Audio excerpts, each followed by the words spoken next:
Oye, presentador. ¡No!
Buenos días.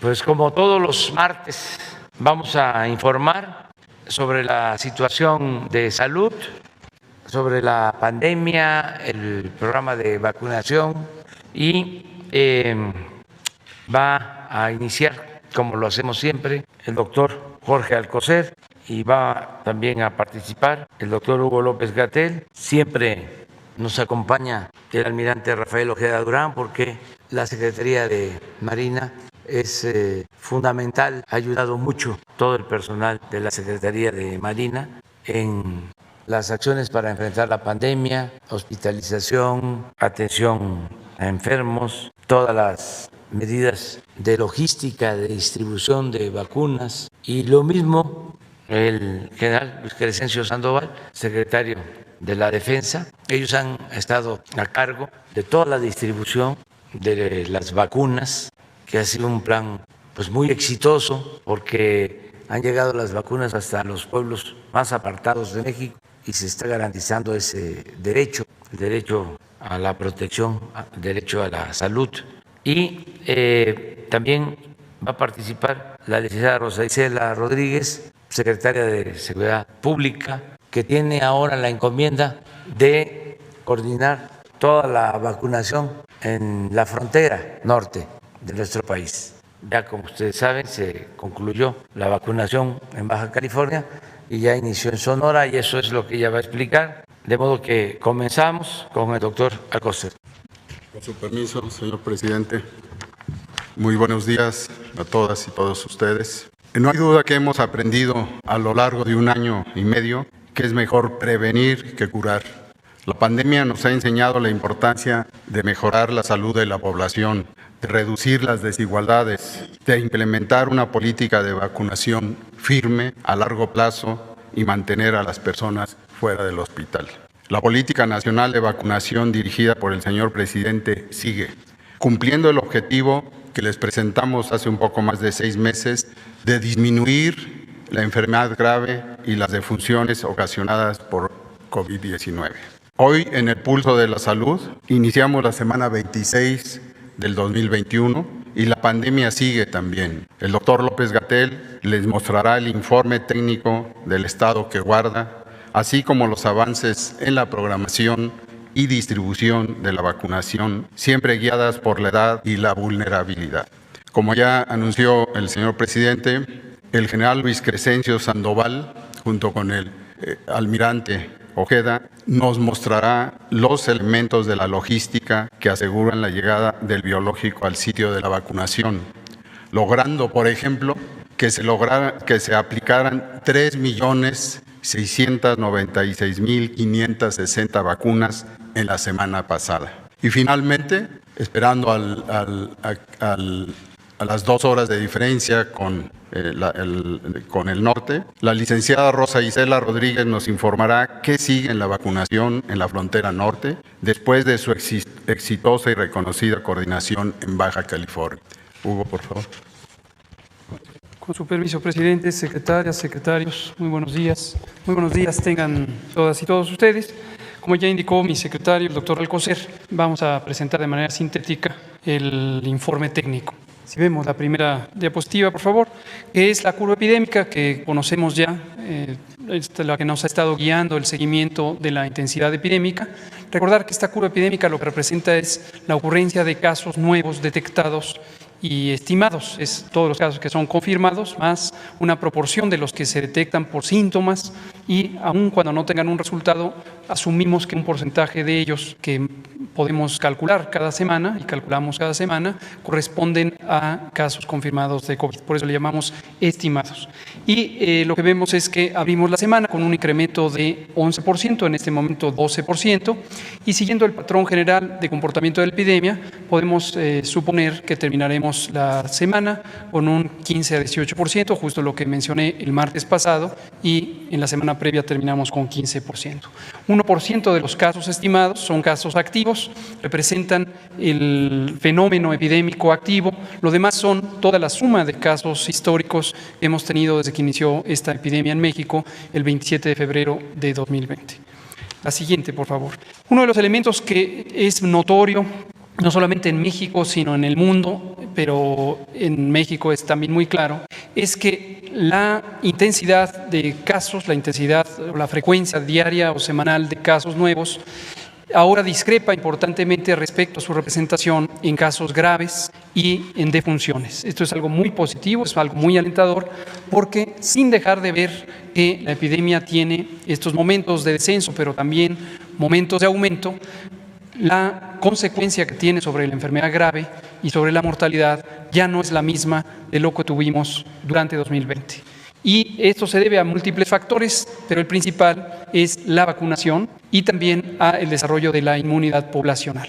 Las personas que estuvieron gravemente enfermas durante 2020 mayormente fueron personas adultas mayores de 60 años o personas con comorbilidad. Por supuesto, la epidemia en México y el mundo puede afectar a cualquier edad, sobre todo en la población adulta, pero la edad avanzada y la existencia de enfermedades crónicas que debilitan el sistema inmune son sin duda los elementos que más contribuyen a que la enfermedad se vuelva grave.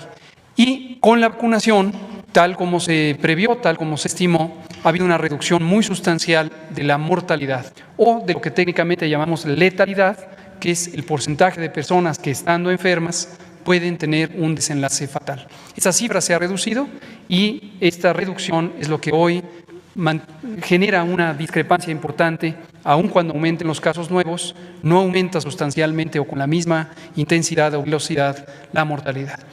¿Esto qué quiere decir para nosotros, para el gobierno, que respondemos de manera inmediata y anticipada a el acontecer epidémico? Que la afectación es selectiva. Tenemos algunas entidades federativas con un incremento en el número de casos. Esto lo venimos advirtiendo desde hace muchas semanas, desde la Semana Mayor, desde las vacaciones de Semana Santa, pero la intensidad de demanda hospitalaria ha sido sustancialmente menor. En algunos casos estamos ayudando a las entidades federativas a reforzar su capacidad hospitalaria. Es el caso de Baja California Sur, donde la semana pasada estuvieron grupos de trabajo directivos tanto de la Secretaría de Salud Federal como del Seguro Social y del ISSSTE, y estamos ayudando y acompañando al gobierno de Baja California Sur a expandir su capacidad hospitalaria. Pero en otras entidades que tienen igualmente incremento en el número de casos, hasta el momento no se ha presentado una situación de riesgo de saturación de los hospitales. Y es el caso de Quintana Roo, la otra entidad federativa que tiene un aumento sustancial en el número de casos, en donde todavía existe una importante capacidad hospitalaria disponible en la medida en que no ha habido una proporción alta o tan alta como lo hubo en 2020 de casos graves de enfermedad. Lo que vemos en esta gráfica es la comparación entre el momento máximo de ocupación hospitalaria, que está marcado con una pequeña flecha roja, y es la punta de esa segunda oleada que ocurrió al final de diciembre y en las primeras 2 semanas de enero. Y la comparación de una reducción de 87% es con respecto a la fecha actual. Hace 24 horas, la ocupación hospitalaria la monitoreamos día con día y como pueden ustedes constatar, a lo largo de las últimas 3 semanas en donde hemos estado hablando de este cambio de tendencia en la epidemia, no se ha incrementado sustancialmente la ocupación hospitalaria. La razón es esta que he comentado y aun cuando esto es una situación conocida en el mundo, es muy alentador ver que también en México se comporta de esa manera. De ninguna manera eso quiere decir bajar la guardia o reducir nuestra atención a ello. Monitoreamos todos los días y de manera anticipada a la necesidad de ocupación hospitalaria actuamos. En este momento, en promedio, 14 a 17% de ocupación hospitalaria nacional. Veamos la vacuna.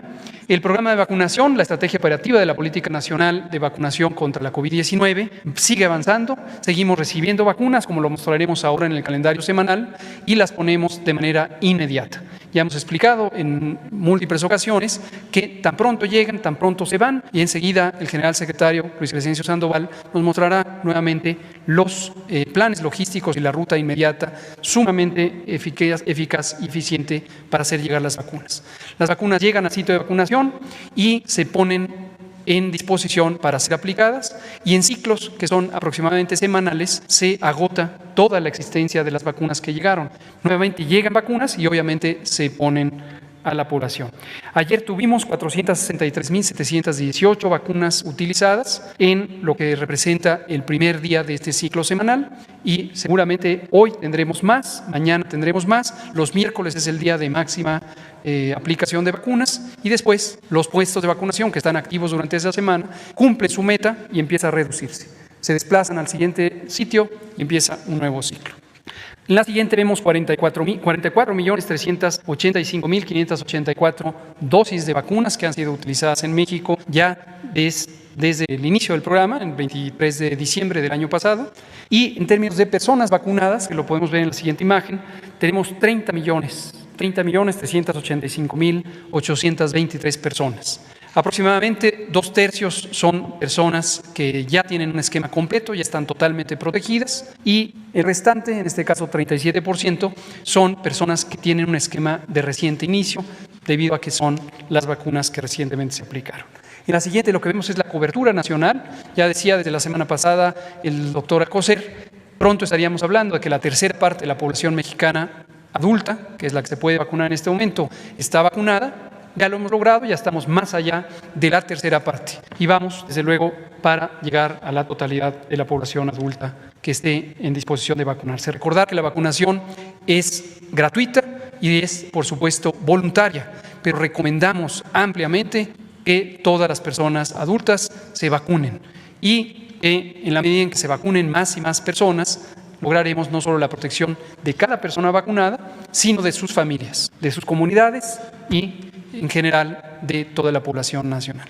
En la siguiente vemos la suma de vacunas que hemos recibido desde que empezó el programa. Son 52.769.665 de 6 clases de vacunas que se utilizan en México, todas ellas que han sido autorizadas para su uso en esta condición de emergencia, todas ellas eficaces, de calidad y seguras. Y la última imagen es el calendario semanal, donde vemos una recuperación del abastecimiento que había tenido cierta reducción en las últimas 2 semanas. Ahora tendremos en el conjunto 3.104.230 vacunas. Estamos incluyendo aquí lo del viernes pasado, que no fue comunicado en los calendarios previos, por eso lo hemos incluido. Fue la liberación de las vacunas AstraZeneca que se fabrican en Argentina, se envasan en México. De Pfizer-BioNTech, hoy tendremos una recepción de más de 290.000 vacunas, seguidas de 2 embarques de 585.000 el miércoles y el jueves, para un total de 1.461.330.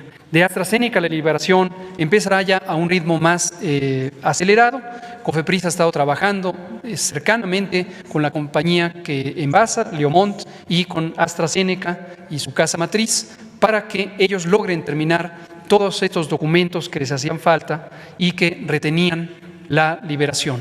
Ya se ha logrado eso y en breve estaremos teniendo una liberación muy acelerada de casi 6 millones de dosis de vacuna AstraZeneca, lo que nos va a permitir dar otro empuje y otro aceleramiento del programa de vacunación. Finalmente, de la vacuna Sinovac de fabricación china, o Coronavac, que es la marca del laboratorio Sinovac, que estará llegando el jueves 1 millón de dosis y también la estaremos administrando en todos los rincones del país, siguiendo los criterios de la política nacional y en el caso de regiones de especial interés, ya sea epidemiológico o epidemiológico económico, como comentará la secretaria Rosicela, estaremos también desplazando todas las vacunas necesarias para lograr las coberturas. Esto es todo, presidente. Con su permiso, señor presidente, en el informe de distribución de vacunas para atender a 26 entidades federativas. Entre el domingo, lunes, martes, miércoles, jueves y viernes estuvo arribando las vacunas Pfizer y AstraZeneca aquí al aeropuerto de la Ciudad de México. Fueron un total de 4.470.360 dosis de ambas vacunas. Se llevó a cabo la notificación en el INCAN, martes, miércoles y jueves, y en Birmex, domingo, lunes y viernes. Y una vez que se hizo la notificación, se pusieron disponibles para distribuir 3.445.390 dosis. Estas dosis se realizó la distribución por vía terrestre a 8 estados. El día miércoles se cubrieron Estado de México, Hidalgo, Tlaxcala, Puebla, Morelos, Querétaro. El día jueves, Ciudad de México y Veracruz. Y el día sábado, nuevamente Ciudad de México, Estado de México e Hidalgo. Fueron 11 rutas cubriendo 8 entidades federativas. Para el día miércoles y jueves se establecieron, estos los que ya mencioné, son los estados que acuden a Birmex a recoger su vacuna o el INCAN también a hacer la misma actividad.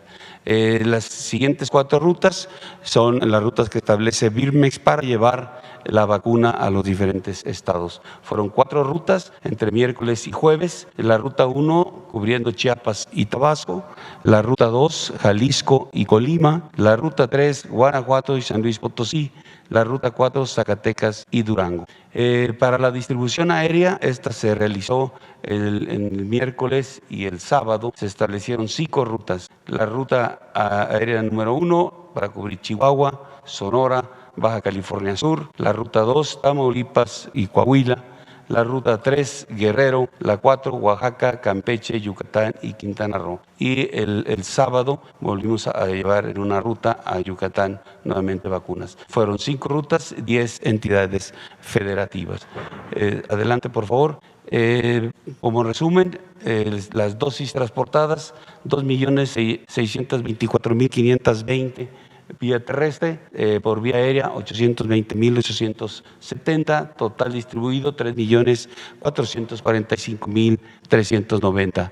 Las entidades federativas a las que se llevaron las vacunas fueron 26, escoltas, rutas terrestres 26, escoltas de seguridad 38, proporcionadas por CEMAR, por Ejército Mexicano y Guardia Nacional.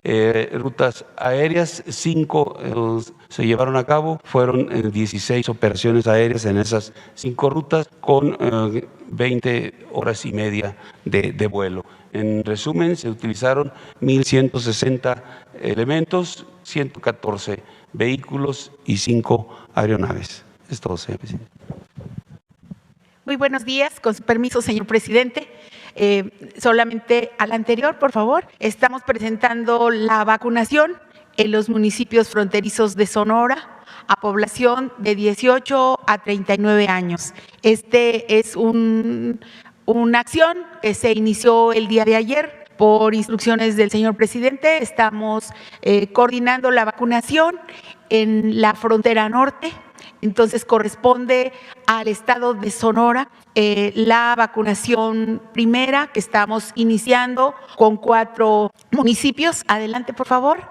El sábado 26 de junio se trasladaron las vacunas sobrantes de la jornada de vacunación de Baja California a San Luis Río Colorado, Sonora, para ser aplicadas en 4 municipios fronterizos.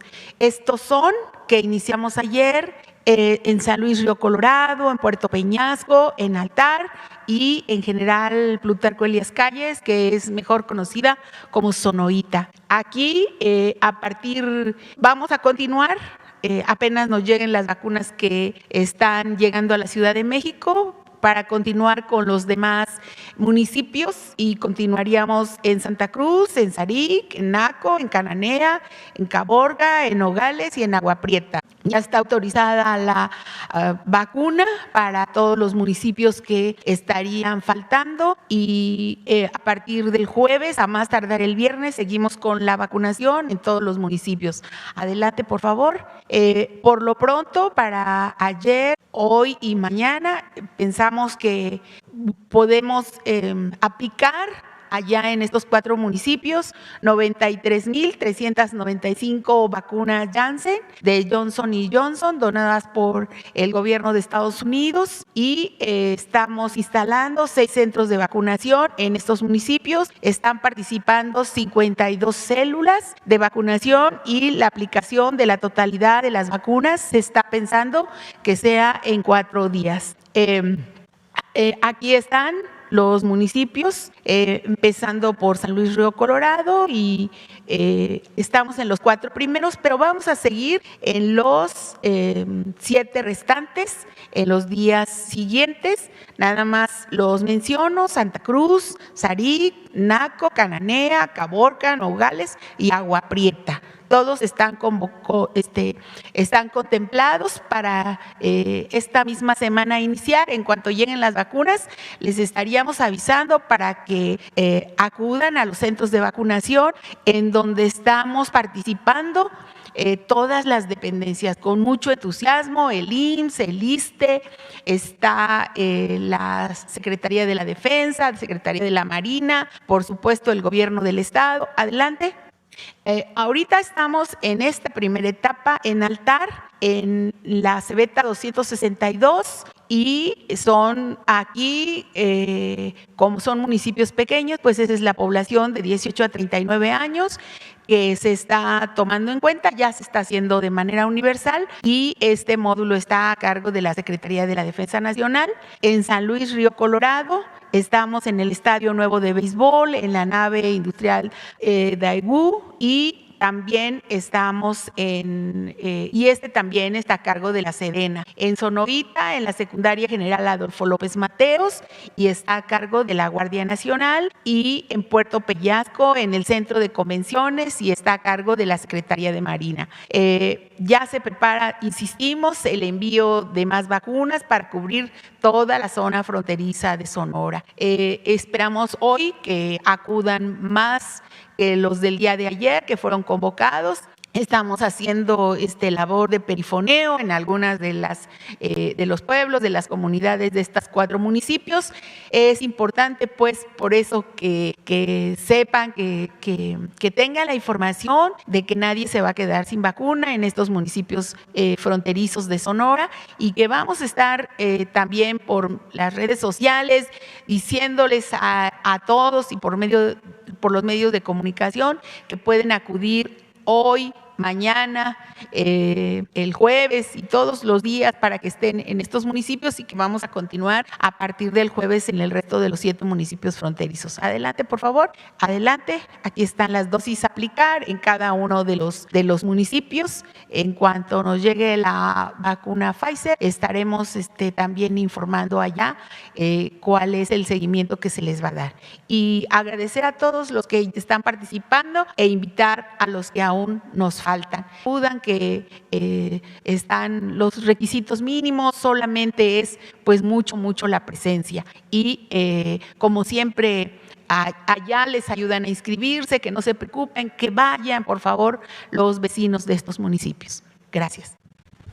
Muy bien, pues este es el informe. Yo voy a hacer un llamado más tarde a quienes viven en la frontera, en Sonora, porque son 2 horas de diferencia, y quiero convocarlos, llamarlos, invitarlos a que participen y se vacunen.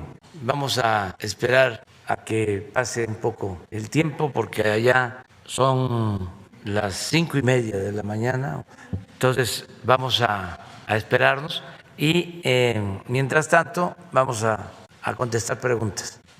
Buenos días, presidente. Shaila Rosagel, corresponsal Grupo Gili, el Imparcial de Sonora, La Crónica de Mexicali y Frontera de Tijuana. Buenos días a todos. Sobre el anuncio que hizo en Baja California de la regularización de los autos chuecos o chocolates, como se le llaman, ¿qué medida aplicará este anuncio también para Sonora y otros estados fronterizos? Si también se planea esa regularización. Sí, antes de la campaña, en una gira por Baja California, me hicieron este planteamiento de que hay muchos carros irregulares y que era conveniente el que se registraran para saber de quiénes son estos vehículos, porque se usan en algunos casos para cometer delitos y no se sabe la ciencia cierta quiénes son los dueños. Muchas veces fueron carros robados o los vendieron y no se sabe quién es el propietario. Entonces, sí es necesario una regularización. Esto, repito, me lo plantearon antes de la campaña. Me comprometí a tratar el tema después de las elecciones con la idea de que no se fuese a confundir y que estábamos aprovechando, ¿no?, la temporada electoral para sacar ventaja, quedar bien. Entonces ya pasó la elección y ahora que fui hice el compromiso de que vamos a llevar a cabo la regularización en el caso de Baja California. Vamos a empezar ahí. Tenemos que buscar el mejor mecanismo, un procedimiento adecuado, sencillo, que no sea costoso, porque la gente que tiene estos carros es por lo general gente humilde, de sectores populares, de clase media baja, los que no tienen para adquirir un carro nuevo y necesitan tener un vehículo para llevar a sus hijos a la escuela, y son vehículos que adquieren a precios bajos, por eso pueden tener un vehículo, ¿no?, un automóvil. Entonces vamos a regularizar, que no sea mucho el trámite, que se simplifique, que se puedan entregar las placas o el reconocimiento de la propiedad del vehículo y que se pague una cantidad justa por el trámite y que todo eso que se obtenga se le devuelva a la gente en programas de bienestar, ya sea en salud, en educación, en servicios públicos. Por ejemplo, estuvimos en Rosarito y es una demanda sentida el agua. Entonces, para eso se utilizarían esos fondos.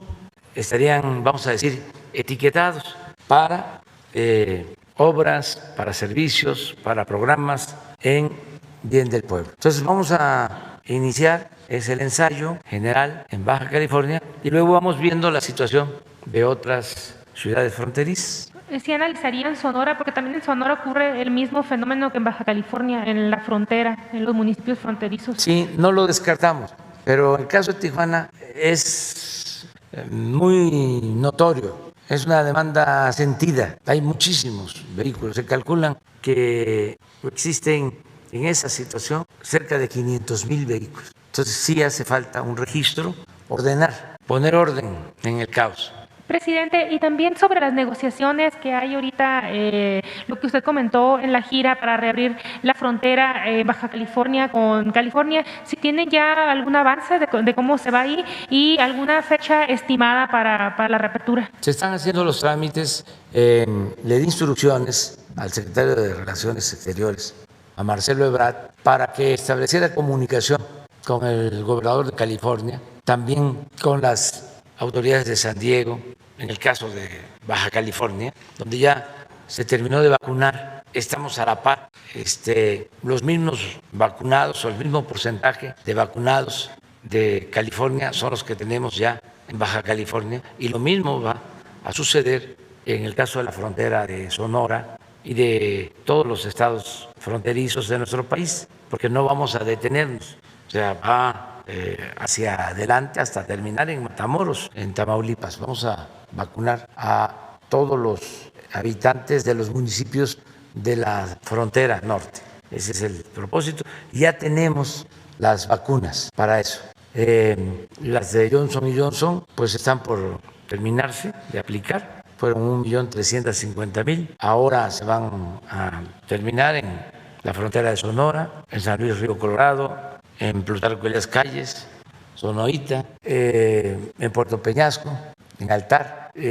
Ahí vamos a concluir, pero tenemos también vacunas Pfizer, aunque son ya 2 dosis, que se van a empezar a aplicar en el resto de los municipios. Ya por último, presidente, pues ya vacunaron en Baja California, ya empezó la vacunación en Sonora. Cada 21 de mes se analiza el cierre, ¿no? De continuar con el cierre de la frontera. Entonces, preguntarle si para este 21 de julio se prevé que podría reabrirse ya la frontera en Baja California o en Sonora, que ya también yo creo que ya habrán terminado de vacunar a toda la población para esa fecha, para el 21 de julio.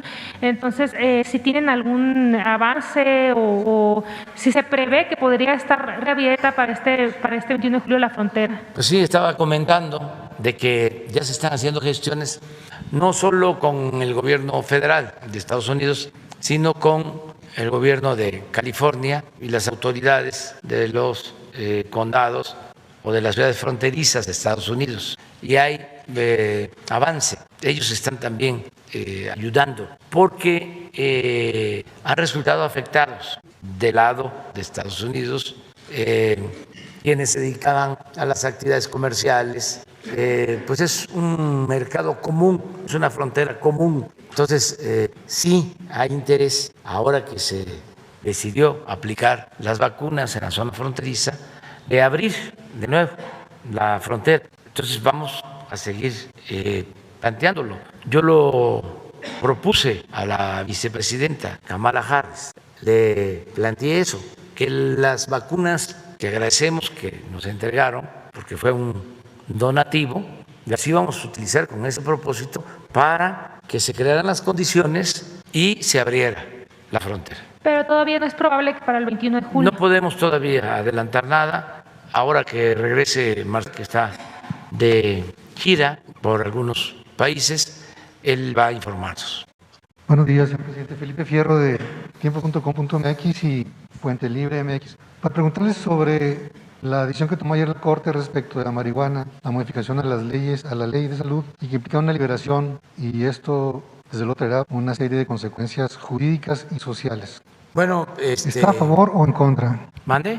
¿Está a favor o en contra? Bueno, esto es un asunto que debe de informarse bien.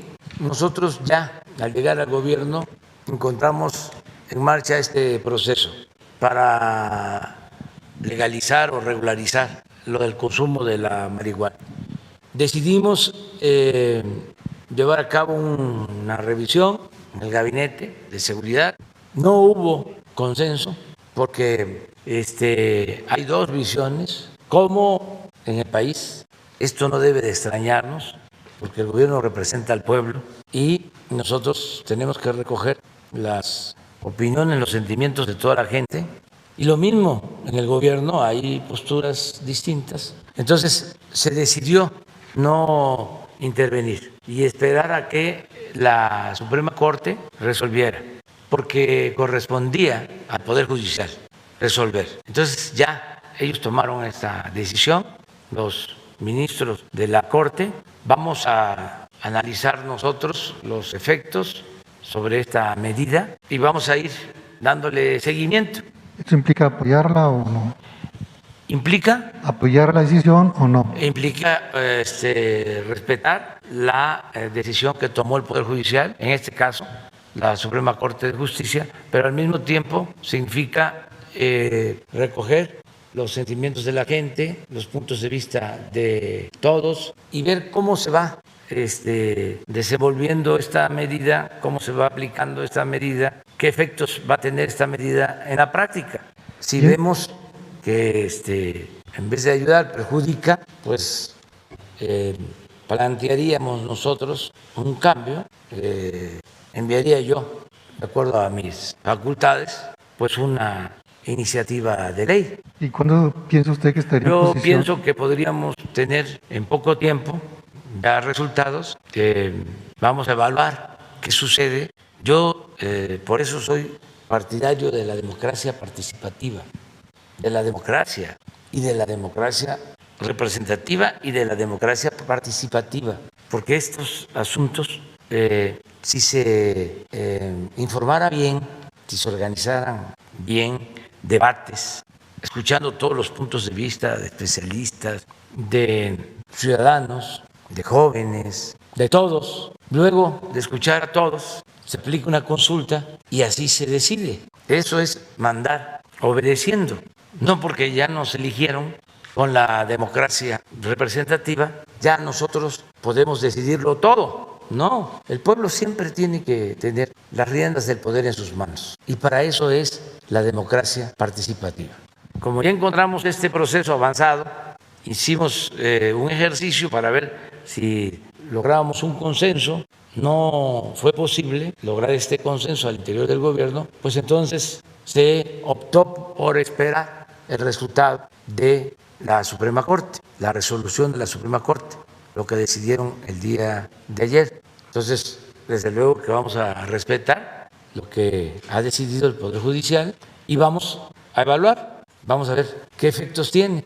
Si vemos que no ayuda, que no es bueno para el país, que no es bueno para enfrentar el grave problema de la drogadicción, que no es bueno para detener la violencia, pues entonces actuaríamos. Si, como algunos sostienen, es algo que no perjudica y que sí puede evitar que haya violencia, porque ese es el otro punto de vista, pues vamos a ver el resultado en la práctica, tenemos tiempo y entonces vamos a actuar. En una situación, en un tema relacionado con la Corte, que usted lo ha señalado, no solamente en la estructura y el funcionamiento, sino además en la propia esencia de la Corte, que es la impartición de justicia. Usted ahorita, por ejemplo, está de acuerdo en la ampliación del periodo del presidente. Sin embargo, la Corte como poder tiene un serio problema de corrupción, insensibilidad de muchos jueces, un poder que no rinde cuentas a nadie, que no trata a la sociedad, con sueldos de privilegio ofensivos, con reservas multimillonarias para sus pensiones y gastos. Pero el problema es que no hay justicia, señor presidente. Los propios abogados señalan que ya no se sabe cómo va a resolver un juez, porque independientemente de la corrupción o los intereses, no existe una definición clara de nuestro sistema y aquí ha habido muchas quejas al respecto. Los jueces constitucionales presumen, ¿verdad?, que sus decisiones son absolutas y sí lo son. Se ha convertido en un superpoder, se enmienda la plana al presidente, se enmienda la plana a la Cámara de Diputados, a los senadores. Un juez lo hace, ya sea en un amparo o bien de manera colectiva, en un colegiado o la propia Suprema Corte. Cambia en el sentido de la ley, se puede hacer una reforma constitucional y un juez para la ley y no pasa nada. Hay varios ejemplos de esto recientes, usted lo ha sufrido, se ha quejado. La propia reforma energética, el Tren Maya, el aeropuerto de la Ciudad de México y otras obras y otras decisiones. El problema de fondo está en que los jueces ya no resuelven según un sistema esperado, ordenado de justicia o de equidad o de bienestar.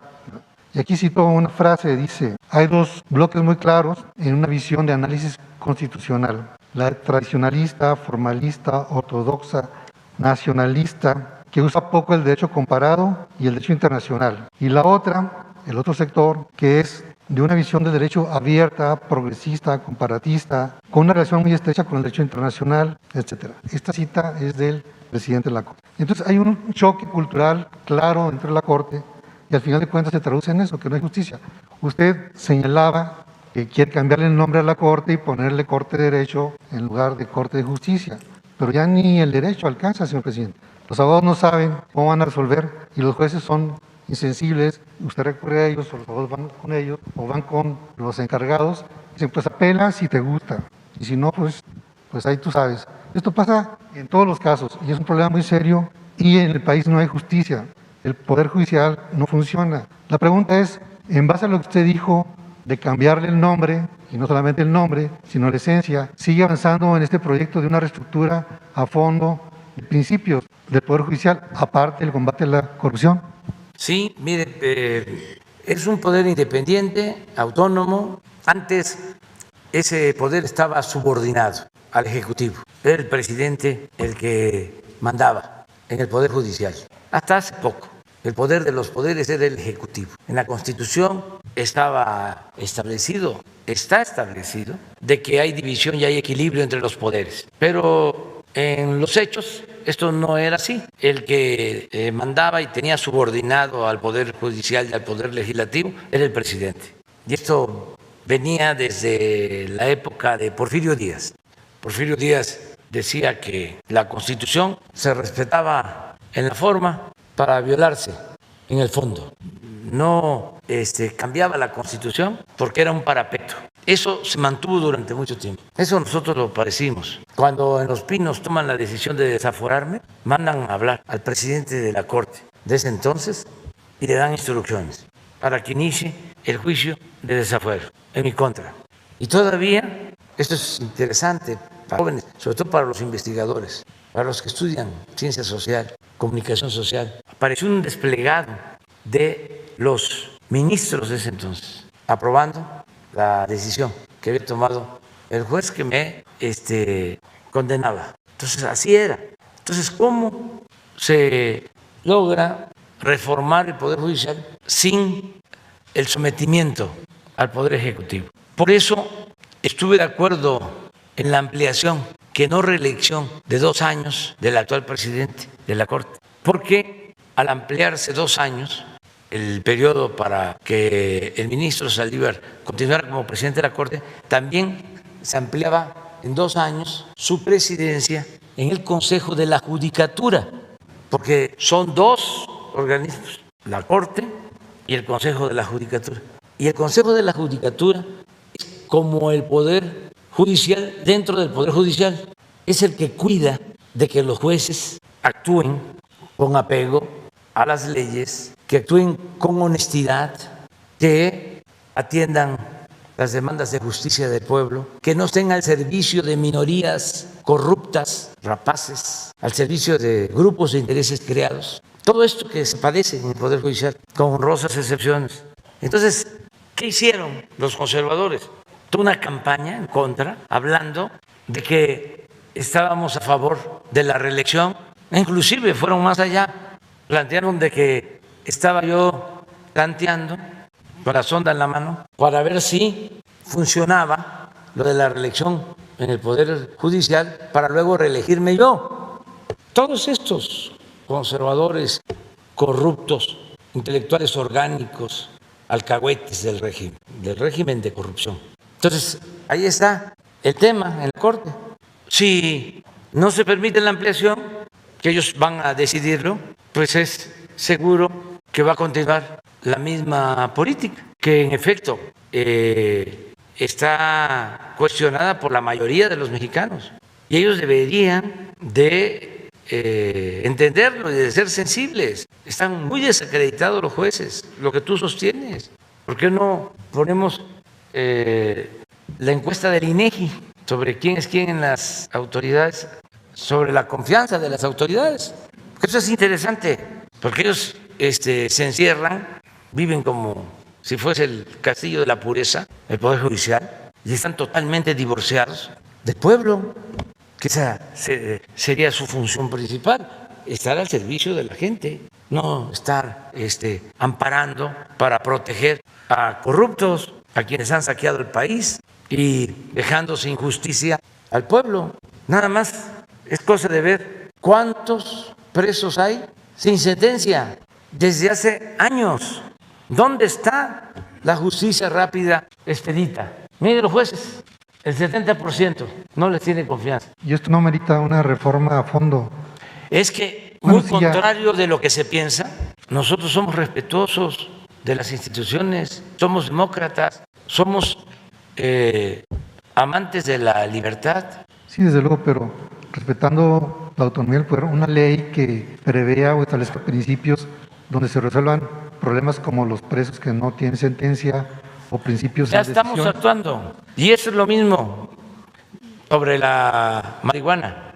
O cómo le dieron la vuelta, fíjense, los jueces, magistrados, ministros que deberían de dar el ejemplo, le dieron la vuelta a lo que establece la Constitución de que nadie debe ganar más que el presidente. Y se ampararon y están ganando más que el presidente. ¿Ustedes creen que yo me voy a quedar callado y que ya voy a aceptar que con una maniobra leguleya se cometa una injusticia? No, estoy esperando que pase el tiempo, va una iniciativa de nuevo. Nadie puede ganar más que el presidente de la República. Y si ellos consideran que no les alcanza, hay otras formas de obtener ingresos. Pueden poner sus despachos, como lo hacen muchos, pero nosotros somos servidores públicos. El gobierno no es para hacernos ricos, ni para vivir colmados de atenciones, de privilegios. No es posible que un ministro llegue a reunir hasta 500,000 pesos mensuales, no solo de sueldo, sino de prestaciones. No puede haber gobierno rico con pueblo pobre. Y el que recibe ese dinero, el que se preocupa tanto por ganar dinero, ya no da confianza. Ese es un mal indicio, una mala señal. Entonces vamos a resolverlo, pero esto es, ojalá y ellos tomen en cuenta la opinión de la gente. Y esta encuesta no la hicimos nosotros, es del INEGI. Pero yo coincido con tu planteamiento, y no hay que dejar de hablar de la reforma, de los cambios, de la transformación. Ya ahora todos los conservadores están en el gobierno o fuera del gobierno, todos ya están pensando en que se va a terminar nuestro periodo y que van a regresar las prácticas de antes. Se frotan las manos esperando. Ya se va a ir y además en una de esas hasta antes. Dijo el señor de Hoyos de la Coparmex, el anterior director de la Coparmex, dice, no voy a descansar hasta que se vaya y que pierda la consulta. Que no coman ansias. El pueblo es sabio, el pueblo de México. El pueblo va a saber decidir sobre su destino. Y yo estoy seguro que la gente ya no va a querer el regreso a la ignominia, el regreso al abuso, a los privilegios, a la corrupción, a las injusticias, al abandono al pueblo. Ya no va a querer eso. Bueno, acaba de pasar la elección y el pueblo refrendó el apoyo a la transformación. Ya no se dice nada. ¿Pero qué? ¿No se agruparon porque querían tener mayoría en la Cámara de Diputados para que no se aprobara un presupuesto en beneficio del pueblo? No pudieron, porque el pueblo es mucha pieza. Hay que tenerle mucha confianza a la gente y no traicionar al pueblo y no dejarse engañar, porque en política suele pasar que haya amigos de mentira y enemigos de verdad, y son muy buenos para la salamería, para hacerle la barba, son muy lambiscones y al mismo tiempo hipócritas. La mayoría del pueblo no es así. La gente del pueblo es derecha, es muy franca, de buenos sentimientos. Muy bien, atrás. ¿Sí? Gracias, presidente. Buenos días, Rocío Vamos a Jardines. procurar a los que no han hablado en una semana, ¿les parece? Bueno. Gracias, presidente. Rocío Jardines, de Teleurban y W Radio. Presidente, preguntarle, hacer una precisión en materia de eso que ha decidido la Corte, pues hace precisiones puntuales acerca del trabajo que deberán hacer las autoridades, como por ejemplo de la Secretaría de Salud, pues que sí debería de hacer pues diversos análisis para poder permitir que se haga una distribución, que se haga una siembra de marihuana. ¿Ese qué? De que se haga la distribución y hasta siembra de marihuana personal, de manera personal. Mi pregunta es saber si las autoridades están listas para trabajar en ello. porque pues también se habla de la necesidad de que la COFEPRIS evite que se haga el uso de la marihuana en lugares públicos, por ejemplo.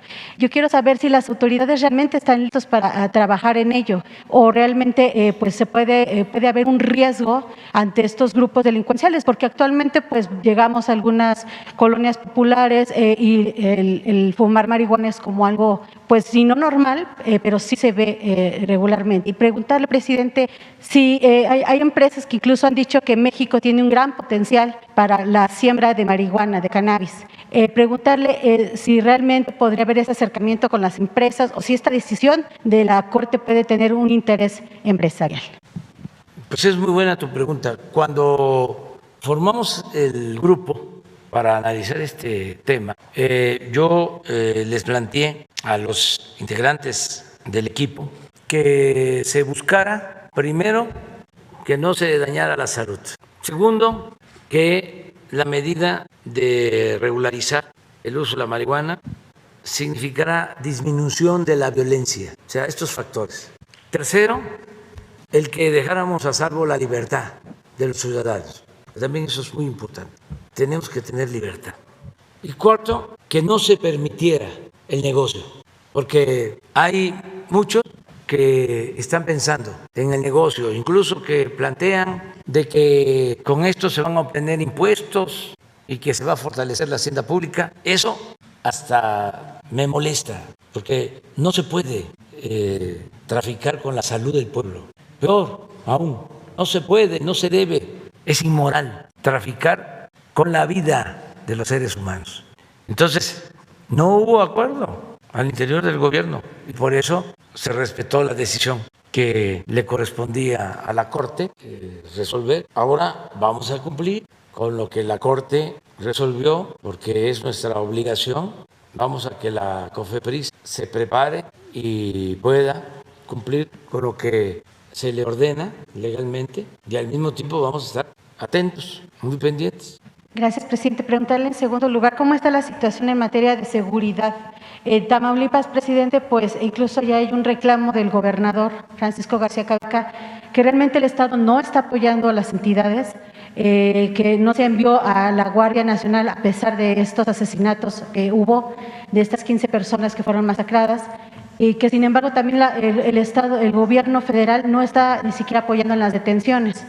Acá afuera está el gobernador también de Michoacán, Silvano Aureoles, pidiendo audiencia con usted para entregarle las pruebas de que realmente el crimen organizado tuvo intromisión en las pasadas elecciones.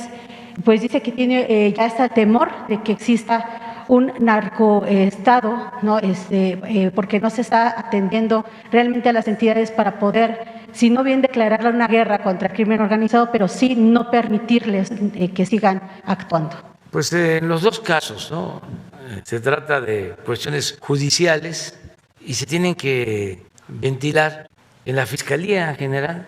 ¿Va a recibir a Silvano Aureoles, presidente? No, porque no me corresponde. Es un asunto que tiene que ver con las elecciones y para eso está el INE y está el Tribunal Electoral. Y si se trata de una acusación sobre un ilícito, pues hay que acudir a la Fiscalía. Entiendo que viene aquí porque pues quiere aprovechar de que están ustedes y no es poca cosa la mañanera, ¿no? Todo lo que aquí ocurre es información y noticia, pero no es el lugar. Ayer recibí a 3 gobernadores, al gobernador de Chihuahua, al gobernador de Morelos y al gobernador de Jalisco, pero para tratar asuntos relacionados con programas para el desarrollo de esos estados. No puedo yo estar aquí recibiendo a personas, a autoridades, para atender cuestiones electorales o acusaciones de tinte político, electoral. No me corresponde eso.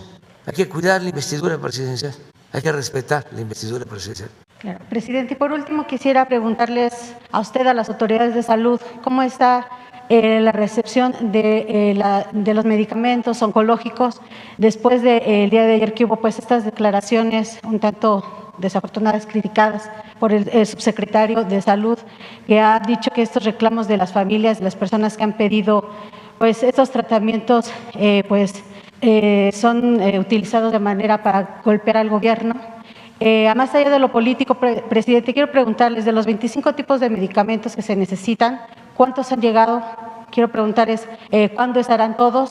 Se hablaba de unas semanas, ya pasó y no siguen los padres reclamando.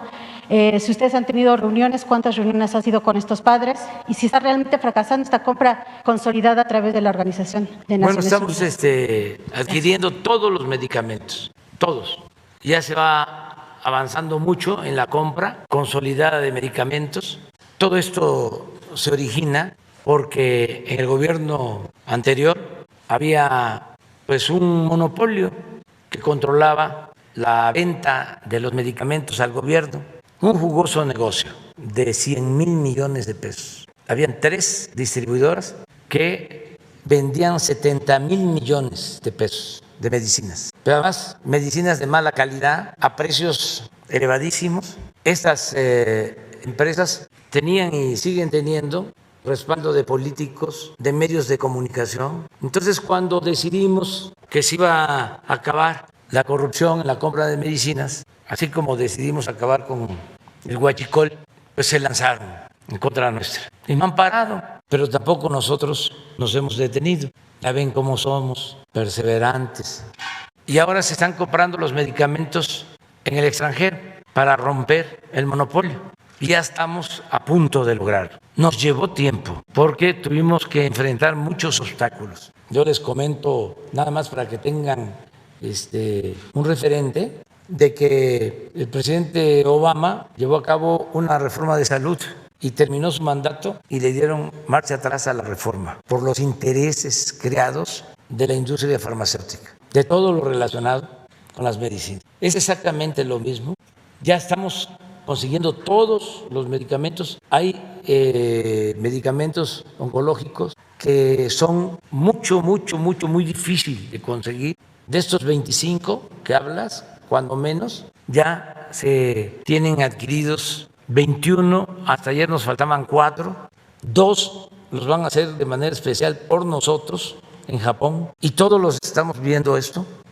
Sí, se está distribuyendo, están llegando, pero antes yo no sé cómo le hacían porque no había abasto o, como se demostró, en algunos casos adulteraban los medicamentos o agua destilada, ¿sí? Entonces, tienen los padres de los niños pues todo el derecho a exigir, a demandar, a manifestarse, pero aprovecho para decirles de que no descansamos porque queremos que tengan sus medicamentos y que ya muy pronto lo vamos a lograr, aunque no les guste a los empresarios corruptos, políticos corruptos, dueños de medios de comunicación que también estaban metidos en el enjuague, en el negocio de la venta de los medicamentos. Yo creo que la semana próxima ya vamos a poder tener un informe general de todo, porque el gobierno en su conjunto, la Secretaría de Hacienda, la Secretaría de Salud, desde luego, todos estamos trabajando para eso y se va a lograr. Nos ha llevado tiempo, porque era un asunto muy complejo y además de muchos intereses. Pues imagínense, no permitían que se compraran los medicamentos en el extranjero. Por ley no se podía comprar ningún medicamento en el extranjero, solo aquí. Se protegía este grupo que vivía medrando al amparo del poder con la salud de los niños y de los enfermos, medrando con la salud del pueblo, porque robarse el dinero de las medicinas ya es lo peor que puede haber, es pecado social. Pero en ese entonces ni la W, ni el Universal, ni el Reforma, ni otros medios decían nada. ¿Qué va a decir la W si los dueños son del grupo que hace el periódico El País? Es una editorial española dedicada a proteger a las empresas españolas, que eran las que dominaban en México. Fue como la segunda conquista. Vinieron y agarraron a México como tierra de conquista las empresas españolas. No generalizo porque hubieron algunas que cumplieron, pero a ver, Repsol, una época de Peña. Ojalá y los medios hicieran un repaso de todos los contratos que recibió Repsol. Se vendieron hasta acciones que eran de Pemex, acciones que valían 5 pesos se las dieron en 80 centavos.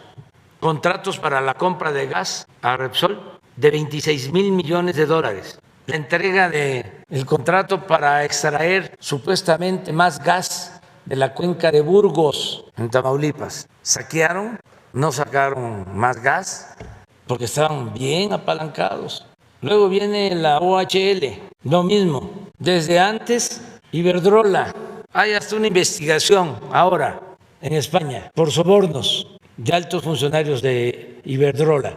Cometieron hasta la ofensa de llevarse a trabajar al expresidente Calderón como consejero de Iberdrola. Una burla. Entonces, ¿qué puedo esperar de la W? ¿Qué puedo esperar del país? O sea, con todo respeto, no es contigo, pues. Estamos hablando de los machuchones, de los de arriba, de los que no han hablado. Gracias, buenos días, Liliana Noble de Pulso Saludable. Buenos días a todos. Señor presidente, me da mucha pena continuando con el tema del desabasto. Le cuento que hemos dado seguimiento en Pulso Saludable al desabasto de medicamentos y de insumos en el sistema de transporte colectivo Metro. No sé si con la llegada de Guillermo Calderón esto va a cambiar. Le cuento que hay pacientes que desde hace meses no reciben su tratamiento para la diabetes, para la hipertensión. Ha habido casos de arritmias, no me dejarán mentir los médicos aquí presentes, que por no recibir el tratamiento para la hipertensión sufren de arritmias y esto los pone en la antesala de un nuevo infarto o de un infarto. Y unos casos graves de los tratamientos para los pacientes con esclerosis múltiple que reciben medicamentos biológicos. Y por orden de la exdirectora Serranía, la doctora Serranía, se empezaron a hacer compras de medicamentos biosimilares y las reglas estrictas para el uso de este tipo de medicamentos hablan de que no se debe de hacer algo que se conoce en medicina como intercambiabilidad, es decir, modificar el tratamiento actual del paciente que está respondiendo bien por uno biosimilar, porque entonces le puede producir recaídas y ya hay muchos pacientes que ahora algunos de ellos hasta tienen la necesidad de utilizar una silla de ruedas por este hecho. No sé si vayan a cambiar las condiciones de estos trabajadores ahora con el cambio de esta nueva dirección. Y también otra cosa que ha ocurrido durante la pandemia es que ellos, los titulares, tendrían que estar obligados a recibir en las clínicas los tratamientos. No podía ir un familiar a recibir los medicamentos y esto los ha expuesto todo el tiempo y hacen unas filas enormes de horas. Hay gente que llega a las 10 de la mañana y sale a las 8 de la noche con su caja de medicamentos o para que le digan ya no alcanzó. Quisiera preguntarle, señor presidente, si esta situación existe la posibilidad de un cambio y tendría una segunda pregunta. Sí, gracias. Vamos a cambiar, estamos en eso. Que no falten los medicamentos es un compromiso. Yo pienso que muy pronto lo vamos a resolver. Ya se está normalizando lo del abasto de medicamentos, pero falta y va a ser cada vez mejor. Y va a ser para bien del derechohabiente y de los mexicanos en general, tengan seguro o no tengan seguro, porque se va a garantizar, ya se está garantizando y se va a garantizar cada vez en mejores condiciones el derecho a la salud. Entonces tomamos nota de lo que estás diciendo y vamos a cambiar. Todo cambio de este tipo afecta intereses. Habían ya mecanismos establecidos. Entonces, cuando ya no se puede seguir con lo mismo, pues hay molestias. Entonces se generan incluso campañas en contra, hasta en los mismos hospitales, en las mismas instituciones de salud. Esto es culpa del presidente, no hay, es culpa de él, sigan votando por él, así está. Pero afortunadamente la gente nos da su confianza y saben que estamos trabajando día y noche para acabar con la corrupción y al mismo tiempo mejorar en todo, porque es nuestra obligación. Gracias. Y mi segunda pregunta, tuve la oportunidad de estar en Houston hace 2 semanas y me referí a algunos viajeros que tienen la necesidad, mexicanos, de moverse de México, algunos otros lugares de Estados Unidos o incluso algunos países de la Unión Europea que han sido vacunados con CanSino, algunos con Sputnik. Me llama la atención que la Organización Mundial de la Salud hasta el momento no ha reconocido estas vacunas, Sinovac tampoco. Yo pienso que eventualmente lo hará porque el Centro Gamaleya es uno de los productores de la vacuna, si no me equivoco, del ébola entonces es calidad.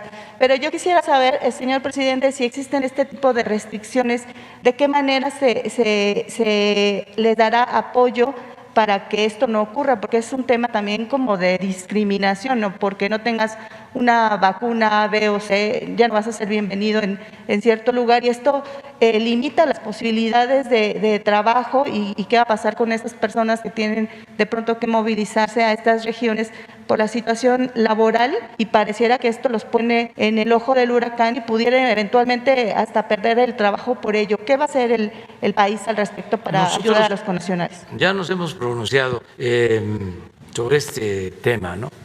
Sentimos que el derecho a la salud debe de garantizarse más allá de las diferencias políticas, ideológicas de las naciones y de los gobiernos. Es un derecho universal, el derecho a la salud. Y la Organización Mundial de la Salud tiene que actuar en consecuencia y pronunciarse sobre esto.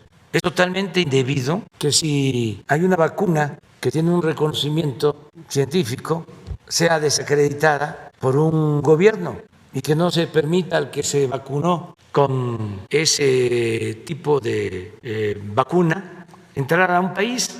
Eso está muy mal, pero así suele pasar con los organismos internacionales, que les falta definición. En el caso de la ONU, se creó un mecanismo para distribuir las vacunas y que no se presentaran problemas de acaparamiento de vacunas. Pues no han hecho nada, o muy poco, no ha funcionado. Siguen habiendo países en el mundo que no tienen acceso a la vacuna, países pobres. Pero aun cuando se aprobó una resolución, una propuesta nuestra para crear este mecanismo y garantizar el derecho a la vacuna a todos, los de la ONU no hicieron nada o no han hecho nada para garantizar que las grandes farmacéuticas tengan que entregar una cantidad de lo que producen para el abasto de países pobres. No lo han hecho. Y es lo mismo de la OMC, de que no se pronuncia. Nosotros, para evitar ese problema, estamos vacunando en la frontera con vacunas de Estados Unidos, la Johnson & Johnson y la Pfizer, porque no queremos problema. Pero es indebido, ¿cómo no permitir la vacunación con CanSino y con Astra, Sputnik? O sea, considero que es incorrecto, pero bueno, los organismos deben de pronunciarse. Presidente, muy buenos días. Miguel Velázquez, del periódico Publimetro. Mi primera pregunta sería para el doctor Gatell. Preguntarle si nos puede dar un informe sobre las variantes de COVID que han estado surgiendo últimamente. Mencionaba usted que ya las 4 variantes de preocupación, alfa, beta, gamma y delta, están en México. Y preguntarle, ahora nos mencionaba que a pesar del incremento de contagios, la mortalidad no ha tenido grandes cambios. Perdón. Preguntarle si con estas nuevas variantes habría algún problema en ese sentido, doctor Gatell. Muchas gracias por su pregunta. Este tema de las variantes lo hemos comentado en ocasiones previas, pero con mucho gusto lo volvemos a explicar. Las variantes, para referencia general de todas las personas que nos escuchan, son modificaciones del material genético del virus. En este caso hablamos del virus SARS-CoV-2, causante de COVID-19, la pandemia que vive el mundo desde 2020, pero es un fenómeno que ocurre en cualquier virus, particularmente cierta familia o grupo mayor de los virus, que es donde está el virus de COVID, el virus de la influenza y múltiples otros virus respiratorios. Es natural, es un fenómeno natural que el material genético tenga errores. Cuando se multiplican los virus, un fenómeno que se llama biológicamente replicación, se hacen copias del virus y conforme se van haciendo copias, miles de millones de copias, hay algún error en la copia del material genético. Este material genético, a su vez, determina las características del virus, no tanto en su forma, porque la forma es muy estable, pero sí en la composición química de la superficie del virus. Esa composición química está hecha de distintos materiales biológicos, mayormente proteínas y carbohidratos, y estos proteínas y carbohidratos le llamamos antígenos, porque son aquellos capaces de provocar la respuesta inmune, la respuesta de defensas de las personas o de los animales. Los virus también pueden infectar animales. Digo esto para poner en contexto lo que voy a comentar de las variantes. Ahora, finalmente, de esa composición química de la superficie de los virus depende cómo se comportan los virus en su capacidad de transmitirse de persona a persona, de provocar enfermedad, de que la enfermedad pudiera ser o no más grave y de que la respuesta inmune, la respuesta natural de defensa del organismo pueda reconocer un nuevo ataque de estos virus. Esa respuesta puede ser la natural, en quienes ya tuvimos COVID, o puede ser aquella provocada por la vacuna. Esas son las situaciones de interés. Las variantes. Se le llama variantes a un conjunto de mutaciones, de modificaciones erráticas de esa copia o esas millones de copias de virus que se van fabricando y ciertas combinaciones de mutaciones, de afecciones puntuales al material genético se pueden clasificar como variantes cuando se juntan varias de estas mutaciones. La Organización Mundial de la Salud tiene un sistema de vigilancia global de los virus respiratorios. Por cierto, México participa en este sistema desde 1954 a través de nuestro INDRE, nuestro Laboratorio Nacional de Referencia. Y los países vamos detectando estos aislamientos de los virus, los clasificamos, los analizamos genéticamente, los clasificamos y se los comunicamos a la Organización Mundial de la Salud. Empezó desde 2020, prácticamente desde el inicio de la epidemia, a reconocerse que este virus, igual que la influenza, igual que muchos otros, iba dando variantes. Cuando surgen variantes, la pregunta necesaria que nos hacemos en las comunidades de salud pública nacionales, pero también en las globales, es: ¿esta variante puede ser más agresiva? ¿Esta puede ser más transmisible? ¿Esta puede escapar a la respuesta inmune? Y las variantes se van identificando originalmente por el sitio donde se reconocieron. Pero esto ya se ha comentado a lo largo de la historia de la salud pública, es muy poco benéfico porque causa estigma, discriminación hacia las personas nacionales de los países donde se descubre el variante. Y no hay razón para pensar que una persona que viene de alguno de los países donde se encuentran las variantes tiene mayor probabilidad de afectar a los otros si es que viaja. Entonces, hace unos pocos meses o un par de meses, la Organización Mundial de la Salud reclasificó y ya procura evitar el nombre de los países donde se encontró la variante y se le han puesto letras griegas. Alfa es la original, la que se descubrió en Wuhan, China, y después las otras que se han descrito en distintos países se les han puesto nombres beta, gamma, delta, etc. Finalmente, la evidencia científica sobre si son más agresivas hasta el momento no es concluyente de que sean más agresivas. ¿Qué quiere decir más agresivo? Que tienen mayor posibilidad de crear enfermedad grave o incluso enfermedad letal. Ninguna de las variantes conocidas como variantes de preocupación, B o C por las siglas en inglés, se considera en este momento claramente más agresiva. Entonces, primera noticia importante que todos tengamos en cuenta. Segunda situación, que las variantes puedan ser más transmisibles. La evidencia científica es todavía controversial. Algunos elementos de evidencia, no muy sólida, pero hay que tomarla en cuenta, sugieren que la variante delta es transmisible. ¿Cuánto? 60%. Es una medida un poco arbitraria que se encontró en alguno de los muy pocos estudios que hay. Y dicho sea de paso, parte de la controversia es que estos estudios no toman en cuenta la realidad social donde ocurren los contagios. Y obviamente no todo lo explican los genes de los virus, también las condiciones sociales. En salud pública casi todo lo explica, principalmente las condiciones sociales, la desigualdad, la carencia de servicios, la carencia de recursos.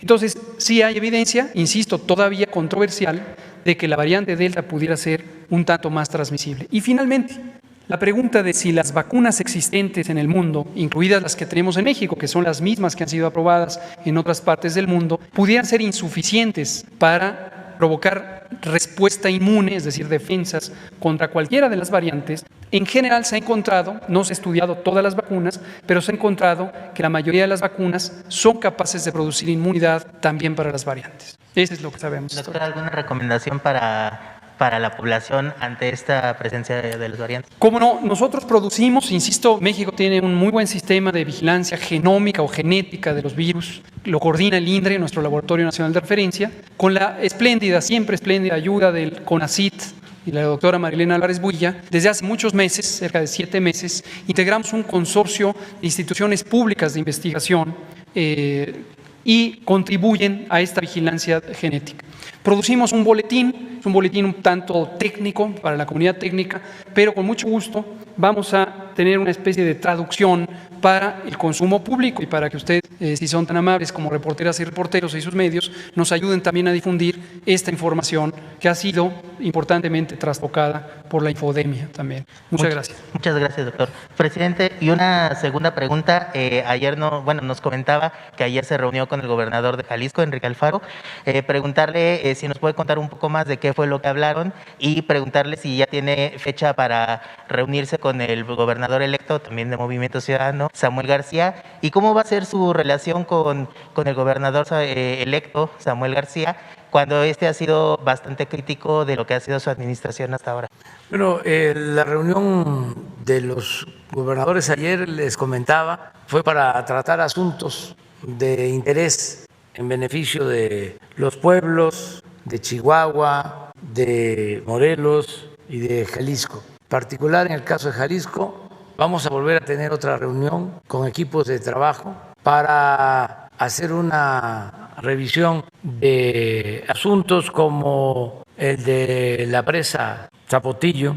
Es una obra que se inició desde hace años, hubo una oposición de la gente, se construyó la presa, o está prácticamente terminada la cortina, se acudió al Poder Judicial, ahí se resolvió que solo se permitían 20 metros de cortina, la presa estaba proyectada para 120 metros. De todas maneras hay protestas, hay oposición, son de estos asuntos que heredamos y que tenemos que buscar la forma de llegar a acuerdos con todas las partes. Y vamos a reunirnos para ver qué opciones, porque también construir la cortina con la altura original implica la inundación de cuando menos un pueblo. Entonces la gente no está de acuerdo con eso. Hay que buscar la forma de salvar al pueblo, de que no se inunde y al mismo tiempo que esa inversión que ya se hizo no se tire a la basura, porque ya se invirtió bastante. Y hace falta el agua, tanto en León, en Guanajuato, como en Guadalajara y como en los Altos de Jalisco. Entonces hay que resolver problemas y para eso nos vamos a reunir y para tratar otros asuntos, y con los nuevos gobernadores electos, mujeres y hombres, ya nos estamos reuniendo. Ya tuve una reunión con los 11 gobernadores electos, mujeres y hombres de la alianza Juntos Hacemos Historia, y faltan 4, que es el gobernador precisamente de Nuevo León, que lo voy a recibir la semana próxima, para conversar con él sobre sus planes y cómo ayudamos al pueblo de Nuevo León. No nos podemos pelear cuando se es autoridad para no perjudicar a la gente. Imagínense autoridades enfrentadas, confrontadas, peleadas, pues no significan beneficio para el pueblo, que es lo que debe de importarnos siempre, la gente. Entonces vamos a procurar seguir llevando buenas relaciones con todos, respetuosos de estas relaciones con los gobernadores. Pues sí, porque es natural, eso es consustancial a la democracia. Ya cuando no hay diferencia, hay que preocuparnos, porque si no hay diferencias es que no hay libertades y ya sería dictadura. La democracia es pluralidad, es garantizar siempre el derecho a disentir, es la no censura. Entonces, y así vamos a continuar. Y voy a reunirme con la gobernadora electa de Chihuahua, con el gobernador electo de Querétaro y con el gobernador electo de San Luis Potosí. Voy a reunirme con ellos. Yo creo que ya son las 7 de la mañana, perdón, sí, 7 de la mañana, 7 de la mañana, allá en Sonora. Invitarlos a todos los que viven en los municipios fronterizos para que se vacunen. San Luis Río Colorado, ahí va a estar ya desde ayer. Hay un módulo, me acuerdo de un módulo que está en el nuevo parque de béisbol, que ahí pueden ir a vacunarse. Y también en Sonoita, que es el municipio de Plutarco Elías Calles, también hay módulos. En Puerto Peñasco también hay módulo. Y en Altar que es un municipio limítrofe con Estados Unidos, muy pobre, muy abandonado. En esos 4 municipios hay módulos y que todos se vacunen es voluntario, pero hay que tomar en cuenta que es muy importante protegernos. Voy a poner un ejemplo de la importancia que tiene la vacuna. ¿Se acuerdan que hablábamos que si vacunábamos a los mayores de 60 años podíamos bajar la mortalidad por COVID hasta en un 80%? Entonces, la reducción de los fallecimientos, algo que nos llena de satisfacción, se ha logrado. Es un asunto mundial y es algo que también se está presentando en México, porque aún con los rebrotes que se están dando en algunas partes, que no son alarmantes, aunque sí hay estados en donde hay, no aumenta el número de fallecidos. Eso es muy bueno. Además, los que se están hospitalizando por COVID son más jóvenes. La gente mayor, afortunadamente, ya está vacunada, ya está protegida, se está hospitalizando menos y, repito, lo que más debe de darnos tranquilidad es que están perdiendo la vida menos adultos mayores. Entonces, sí ayuda la vacuna. Son 3 factores. Eso me lo han enseñado los médicos. Uno, que son más jóvenes y por lo mismo más resistentes los que se están infectando, contagiando. 2, que ya tenemos más experiencia en los tratamientos, en la medicina que se aplica, en el tiempo que debe de aplicarse la medicina, que no sea ya cuando avanzó mucho la enfermedad. En eso se está avanzando. Y lo tercero, la vacuna. Por eso no aumenta, pero no debemos de confiarnos, tenemos que seguirnos cuidando, tiene que continuar la vacunación y lograr el objetivo de que en octubre de este año tengamos vacunados, aún con una dosis, a todos los adultos mayores de 18 años. Sobre eso vamos y tenemos abasto suficiente de vacunas. La semana próxima yo espero informar del abasto de medicamentos en el país para ya no dejarle ningún pretexto, excusa, no darle oportunidad a los malquerientes.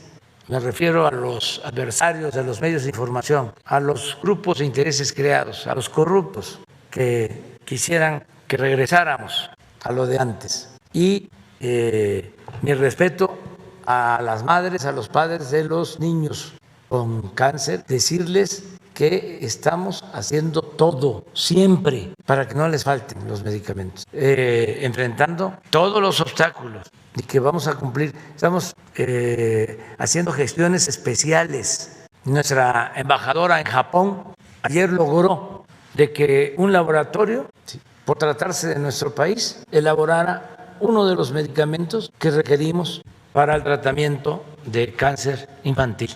Toda la Secretaría de Relaciones Exteriores, ya lo mencioné, la Secretaría de Hacienda, la Secretaría de Salud, estamos en eso y vamos a seguir, es nuestra responsabilidad. Nos vemos mañana. Que le pregunté la semana pasada de los casos de Sonora, de las personas que ya vacunadas con 2 dosis. Sí, sí se revisó, lo tiene Hugo, pero a ver si te lo comenta en corto, de favor, para que tú lo puedas transmitir. Va a ser una exclusiva.